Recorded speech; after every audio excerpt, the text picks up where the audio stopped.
Baik, terima kasih rekan-rekan pers. Jadi hari ini kami memberikan apresiasi terhadap seluruh tim relawan kesehatan yang dipimpin oleh Mbak Ripka Ciptaning. Mereka yang telah bertugas selama 2 bulan di Aceh, Sumatera Utara, dan Sumatera Barat menyampaikan laporan, kami melakukan evaluasi untuk menyempurnakan gerak kemanusiaan bagi Baguna dan tim relawan kesehatan. Dari pengalaman mereka terbangun suatu semangat yang luar biasa, semangat untuk membantu rakyat tanpa membeda-bedakan pilihan politiknya dan bagaimana kemanusiaan itu menyatukan. Inilah yang kemudian semakin mendorong PD Perjuangan untuk mengembangkan Baguna dan tim relawan kesehatan dan sekaligus melakukan suatu antisipasi dengan bekerja sama dengan seluruh pihak yang digerakkan oleh nilai-nilai kemanusiaan yang sama, dan masukan dari para driver, dari relawan kesehatan seperti bidan, bahkan dokter-dokter diaspora itu telah meneguhkan suatu semangat kita bersama bahwa kita adalah bangsa gotong royong yang mampu menghadapi segala cobaan itu dengan baik, dengan bekerja sama. Ada pertanyaan? Mas, mungkin ada laporan dari tim relawan saat ini bagaimana kondisi di Sumatera? Mungkin kondisi realnya apakah masih banyak korban yang butuh bantuan atau sudah? Ya, tentu saja dari Ibu Megawati Soekarno Putri ketika Rakernas kan berikan arahan bahwa untuk recovery, melakukan pembangunan kembali itu diperlukan waktu lebih dari 1 tahun. Maka kami akan mendorong, Ibu Mega juga sudah menghubungi anggota fraksi PD Perjuangan, khususnya yang bertugas di Komisi 5 untuk pemulihan infrastruktur dan fasilitas publik, dan juga komisi terkait seperti Komisi 4 untuk pemulihan lahan-lahan pertanian, itu semua agar mendorong pemerintah untuk secepatnya melakukan berbagai program-program pembangunan di wilayah bencana. Juga kita melihat banyak laporan sekolah-sekolah, fasilitas publik itu memerlukan sentuhan yang sangat serius agar berbagai upaya recovery itu bisa dilakukan. Tapi juga upaya-upaya untuk stress healing itu juga sangat diperlukan. Sehingga dari evaluasi tadi kami juga mempertimbangkan untuk mengkonsolidir kemampuan PD Perjuangan di dalam membantu trauma healing ini. Yang lain monggo. Baru-baru ini ada insiden tanah bergerak, Pak. Baru ini Tegal, Semarang, sebelumnya juga di Padang tuh Sumbar juga tanah bergerak gitu. PDP melihat ini untuk mendorong Pemda supaya lebih aware nggak sih, Pak, untuk mungkin merelokasi warganya gitu, Pak, supaya Ya, itu kan rekomendasi Rakernas menegaskan tentang politik tata ruang yang harus betul-betul diatur dengan penuh kedisiplinan. Misalnya Bung Karno ketika membangun Monas, mengapa begitu banyak penghijauan?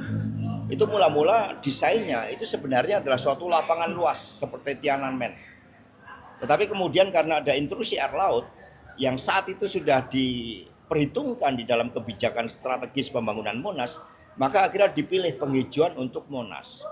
Jadi tanah yang bergerak itu juga akibat ketidakdisiplinan kita dalam tata ruang. Kemudian ada intrusi laut, kemudian air laut, kemudian juga daerah-daerah yang sebenarnya rawan longsor itu tidak dilakukan upaya-upaya mitigasi. Dan juga ada tentu gerak tektonik ya. Itu yang kemudian juga menjadi salah satu penyebab. Tetapi sebenarnya kalau kita belajar dari Jepang, itu kan tingkat yang namanya bencana itu potensinya kan juga jauh lebih besar. Tapi mereka kan sejak awal di dalam politik pembangunannya itu kan menyadari, sehingga mereka menyediakan bangunan tahan gempa di daerah-daerah yang rawan, tidak boleh ada penduduk. Kita masih ingat likuifaksi di Palu. Nah, itu daerah-daerah seperti itu tidak boleh untuk hunian. Nah, ini perlu kedisiplinan dalam tata ruang. Sekjen, ini kan hitungan hari masuk bulan Ramadan ya, dan kemudian masyarakat Sumatera masih dikhawatirkan dengan pasca bencana dan juga penyakit-penyakit di tempat pengungsian. Nah, apakah ada program khusus dari PDIP saat Ramadan nanti untuk masyarakat di bencana sana? Seluruh program untuk bulan Ramadan dipimpin oleh Pak Abdullah Asfar Anas bersama dengan Baitul Muslimin Indonesia. juga ada Bapak Ahmad Basarah, di mana DPP juga telah membahas program-program khusus untuk bulan puasa tersebut. Termasuk kami juga mengkaji hal-hal apa yang bisa dilakukan oleh PDI Perjuangan dalam bulan puasa tersebut di wilayah-wilayah bencana. Ini yang akan kami bahas pada hari Senin malam nanti secara daring. Tanggapan PDIP terkait sebagai penyeimbang BOP bergabungnya Israel, Board of Peace Israel masuk BOP. Ya, sebenarnya gagasan dari PDI Perjuangan kan mengakar kepada ide pemikiran gagasan dari Bung Karno, di mana prinsip kemanusiaan itu selain bertujuan untuk membebaskan Indonesia dari berbagai belenggu penjajahan, juga membangun persaudaraan dunia. Tetapi membangun persaudaraan dunia untuk menciptakan perdamaian itu dengan meleverage posisi Indonesia sebagai pemimpin Asia Afrika. Dengan demikian kita punya daya bargaining yang cukup besar sebagai pemimpin Asia Afrika, gerakan non-blok, dengan membuat suatu hukum internasional. Sehingga Board of Peace itu akan efektif apabila kita mendengarkan terlebih dahulu terhadap apa yang dihadapi oleh Palestina. Dan juga itu dalam kerangka bersama dengan Perserikatan Bangsa-Bangsa. Dari situlah kita memainkan peran kita. Nah, kalau pada masa Bung Karno apa yang dilakukan? Ya pasti akan menciptakan hukum internasional untuk perdamaian di Timur Tengah. Dan dengan cara apa? Membuat hukum internasional. Mengadakan konferensi Asia Afrika, gerakan non-blok. Dari penguatan posisi Indonesia itu kemudian kita bertemu dengan negara-negara seperti Amerika Serikat, Tiongkok, Rusia, agar peran dari Indonesia yang memimpin proses perdamaian, karena di Timur Tengah kita juga negara muslim terbesar di dunia, itu dapat kita jalankan dengan tetap menjalankan prinsip politik luar negeri bebas dan aktif. Jadi kita berdaulat di dalam menentukan arah untuk perdamaian tersebut dengan membangun solidaritas bangsa-bangsa Asia, Afrika, dan Amerika Latin. Itu kalau menggunakan teori geopolitik Soekarno.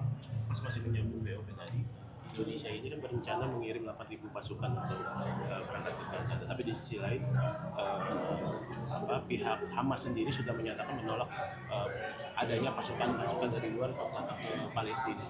Mungkin dari PDIP, apakah rencana 8.000 pasukan ini perlu dievaluasi atau seperti apa? Sebenarnya kan bangsa-bangsa telah menyatukan diri di dalam kerangka perdamaian dunia itu melalui PBB. Tapi PBB selama ini kan diperlemah oleh mereka yang punya hak veto. Maka Bung Karno mencita-citakan demokratisasi di lembaga internasional tersebut dengan mencabut hak veto. Itu yang seharusnya kita lakukan terlebih dahulu. Sehingga solidaritas antar bangsa inilah yang kemudian juga melalui PBB kita mengirimkan pasukan perdamaian. Sehingga pasukan perdamaian dikirim dalam kerangka PBB. Tapi PBB yang kita reform. Jadi bukan mengatasnamakan BOP gitu. Ya, jadi itu sejarah mengajarkan pasukan-pasukan perdamaian di Indonesia selalu dikirim atas nama PBB. Bukan dalam suatu yurisdiksi kepemimpinan negara-negara tertentu. Mas, tadi pagi Pak Prabowo menyebutkan bahwa di bencana Sumatera ini ada yang memanfaatkan sehingga ada yang senang dengan bencana di Sumatera itu bagaimana, Mas? Yang jelas bukan PDI Perjuangan, karena PDI Perjuangan tidak senang kalau terjadi bencana. Tetapi kami siap sedia karena kami paham bahwa kita tinggal di ring of fire. Kemudian ada kesalahan-kesalahan kebijakan di masa lalu, konversi hutan yang berlebihan, yang kemudian menciptakan kerusakan ekologis, ada global warming. Nah, sehingga sebaiknya mari kita merangkul semuanya agar kita fokus di dalam membantu rakyat yang sampai sekarang yang terkena korban bencana itu belum sepenuhnya pulih. Infrastruktur umumnya belum terpulih, fasilitas publiknya belum pulih. Sehingga pemerintah tentu seharusnya merangkul siapapun yang punya niat baik untuk bersama-sama bergotong royong di dalam membantu rakyat di wilayah tersebut. Itu yang diharapkan oleh PDI Perjuangan.